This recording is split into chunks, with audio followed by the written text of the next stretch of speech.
സംസ്ഥാനത്തെ SIR നടപടികൾ വീണ്ടും നീട്ടി മുഖ്യ തെരഞ്ഞെടുപ്പ് കമ്മീഷൻ.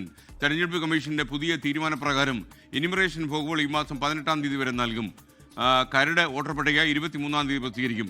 തിരുവനന്തപുരത്ത് നിന്ന് R. ശ്രീജിത്ത് തത്സമയം ചേരുകയാണ്. ഗുഡ് മോർണിംഗ് ശ്രീജിത്ത്, പറയൂ. തദ്ദേശ തെരഞ്ഞെടുപ്പിനിടയ്ക്ക് സമഗ്ര വോട്ടർ പട്ടിക പരിഷ്കരണം നടക്കുന്നത് ബുദ്ധിമുട്ടുണ്ടാക്കുമെന്ന് കേരളം നേരത്തെ തന്നെ ചൂണ്ടിക്കാണിച്ചിരുന്നു. സംസ്ഥാനത്തെ മുഖ്യ തെരഞ്ഞെടുപ്പ് ഓഫീസർ രത്തൻ യു കേൽക്കറും കേന്ദ്ര തെരഞ്ഞെടുപ്പ് കമ്മീഷനെ ഇക്കാര്യം അറിയിച്ചിരുന്നു. കോടതി വ്യവഹാരങ്ങൾ വരെ ആയ വിഷയമാണിത്. അതുകൊണ്ടാണ് ഇപ്പോൾ സംസ്ഥാനത്തെ ഈ SIR നടപടികൾക്ക് അല്പം ഇളവ് നൽകാനുള്ള തീരുമാനം കേന്ദ്ര തെരഞ്ഞെടുപ്പ് കമ്മീഷൻ എടുത്തത്. അതായത് എന്യൂമറേഷൻ ഫോം വിതരണം ചെയ്യാനുള്ള തീയതി ഡിസംബർ 18, അതായത് ഈ മാസം 18 വരെ നീട്ടിയിരിക്കുകയാണ്. കരട് വോട്ടർ പട്ടിക പ്രസിദ്ധീകരിക്കുന്നത്